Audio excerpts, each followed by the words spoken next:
This top 10 list was not pre-planned. I was as taken aback by the news that came out this Saturday as everyone else. The news that after like 11 years on SNL, Cecily Strong was going to be moving on. And I understand if you don't watch SNL, then this doesn't matter to you, in which case you're probably not even watching this video. For a lot of casual viewers of SNL, it's a sad moment. I will say for me, Cecily Strong has been my favorite member of the cast for the entire time that I've been watching it, basically. I started watching SNL with my wife, who watches it in like 2016, 2017. I'd seen it back, in the 90s a little bit, but that was the period. And I always thought that Cecily Strong was uniquely talented and could do a million different characters and was great on Weekend Update, was great in sketches, could act and sing, was funny, could play the crazy person, could play the straight person.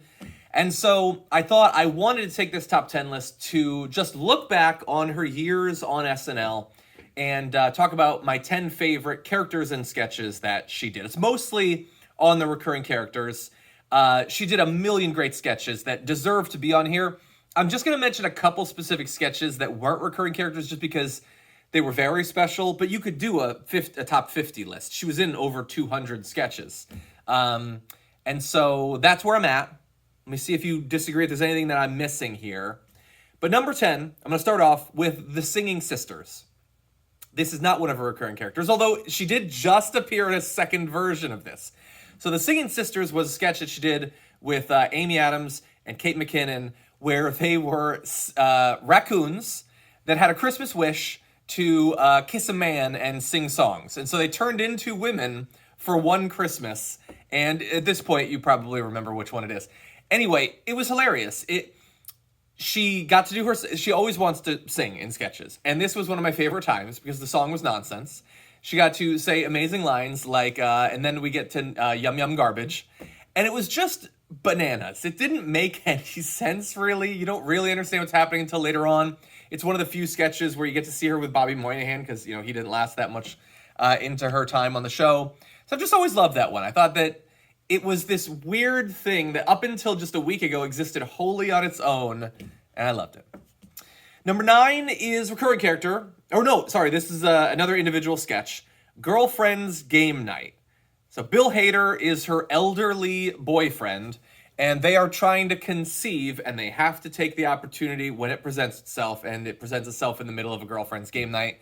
And it was hilarious because it's one of the rare instances where you can see Cecily Strong breaking.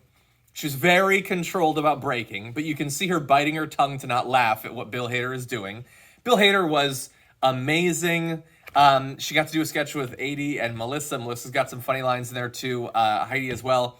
It's just great. She apparently wrote it. They had to be very careful to get it through the network censors because they are having sex in the scene, and obviously NBC is really tough about that. And it just is hilarious. The way that it goes off track when Bill Hader crashes his little motorized thing into the table. Absolutely hilarious. I've always loved that one. I watched it many times. Number 8 is the first of her almost countless amazing Weekend Update characters. She was, I think, the best recurring person for Weekend Update. I know Kate McKinnon has done a lot of great characters. And obviously, you go back far enough, Bill Hader was great, and there's other good people. But I mean, in the more recent period, her as Marjorie Green, I think she only did the character twice, and once was in a sketch. But while I don't want to see Marjorie Green, I would have loved to have seen more of Cecily as Marjorie Green.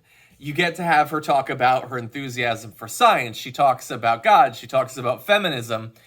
And I didn't know that she would be the person to play Marjorie Green when Marjorie Green came up, but I just love that she got to be the person to put her spin on it, on how crazy Marjorie Green is. I'm never going to forget that sneeze and how the demon got in there, so I love that one. Number 7, I think. I understand it's not as highly ranked as it might be for some people if you were to do this list, but the girl you wish you hadn't started a conversation with is one of her long-standing recurring characters on Weekend Update. And it is great. It shows that, like, if you were to dive into one of those sketches and look at the actual language, the jokes that she's telling are oddly hard to write, I would say.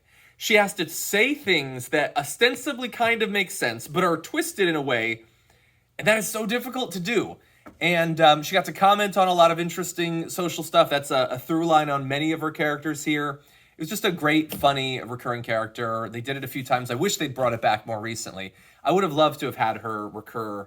I know she did a recurring character in her last episode, but I would have loved to have had that one too. If they could have just had her do 3 different characters, I would have been down for that.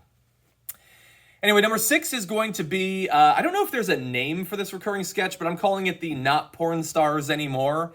It was her and Vanessa Bayer. They did it at least 4 or 5 times, where they had been porn stars, and now they were trying to make fake commercials for products, hoping to be given those products.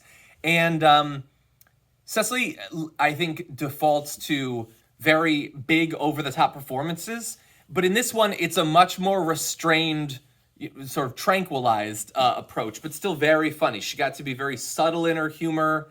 It wasn't political in the way that much of her stuff is, but I always like that when I watch it recurring. And Vanessa Bayer is great in it too. I don't remember them doing a lot of stuff together, but that one really stands out. Number 5, similarly, her being paired up with another female member of the cast that she had a great rapport with, is the Girlfriends talk show where she played Kyra. And I love that one. It was the beginning of seeing how amazing Cecily was with Bryant. They were always great together. She did the Valley girl accent with the vocal fry absolutely perfectly. She got to have to be friends with but be constantly needling her, but in a way that seems accidental and not mean, which is tough, and allowed to be exasperated, which is a great thing for and also, whenever she would talk about her weird boyfriend, it was just hilarious. It was absurd. Always loved that one. Number 4 now is Claire from HR. This is one of a set of characters that she played that allowed her to comment on what was going on in the news in a way that was funny, but also I always felt really allowed her to get across what she was thinking. I love when she played characters like that. It reminded me sort of what I get to do on TDR. With Claire from HR, she got to respond to the Time's Up and all of that was going on in the news. She got to be exasperated and processing it in real time, disgusted by what we're learning, worried that people are not going to take the opportunity to reform the system in the way that it's needed.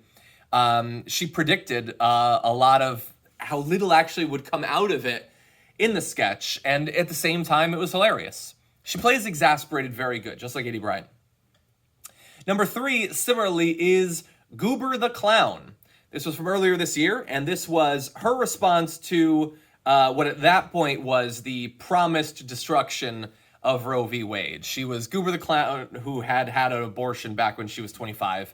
And the way she managed to make it funny, while at the same time clearly talking about her own life experience and how she's processing the news, I think that she only did the character once, but it went viral. People love that sketch. I think the horror that she demonstrated at what was going on, I think a lot of people could see themselves in that.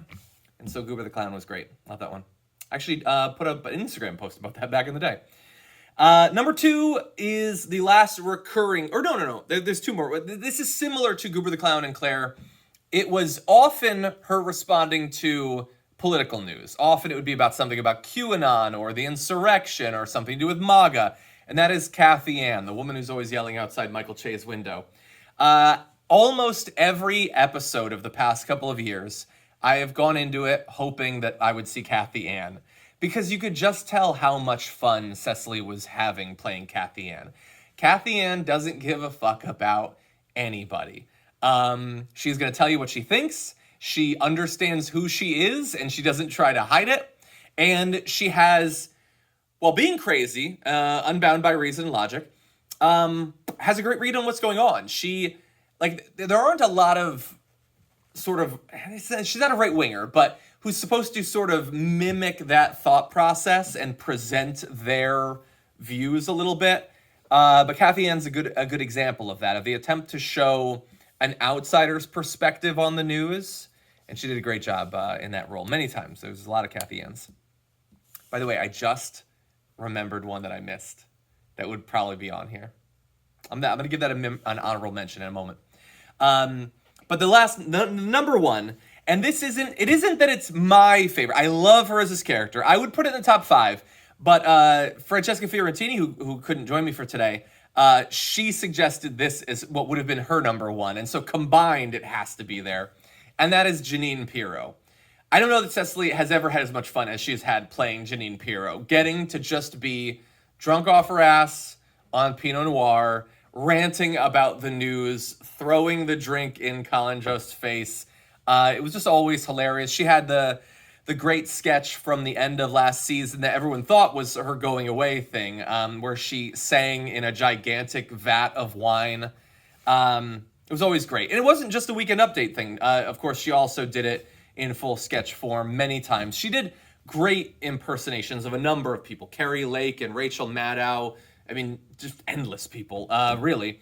But Janine Pirro was one of her better political pundit ones, and so always enjoyed that. I am going to throw an honorable mention, though. We don't have an image for this one. But it was a sketch that she used to do with Bobby Moynihan where they thought they were about to be fired, and so they roasted all of the employees. There's at least 3. That's one to look for if you haven't already seen that. Her and Bobby Moynihan insulting each person on the cast one after the other is very hilarious. So anyway, I'm sure that there's ones that I missed. Please post them below. This is just me sort of, dealing with it, I guess. Like, it's not like, I don't know what your impression of SNL is. It's not like it's the best show in the world. I get that. And it definitely goes through ups and downs. I think that right now it's in a tough spot with losing Kate and Cecily and 80 in short order. But I want comedy that comes out on a recurring basis. I love topical comedy. There are other shows that do it, but I don't know, there's just something you want to see. At least I want to see SNL's take on some of the things that happen. I love Kenan. It's been a constant through the last 6 years or so. And Cecily has been a constant through those last 6 years. And so it is sad to see her going. So this was my little way to just, remember and see what's going to happen afterward. Fingers crossed, by the way. Maybe she's leaving to host The Daily Show? Is that impossible? I don't think it's impossible. Anyway, not saying anything, just saying. If you have any ideas for top 10 lists, please post them down below. And thank you for continuing to support the show and the network. I really do appreciate it.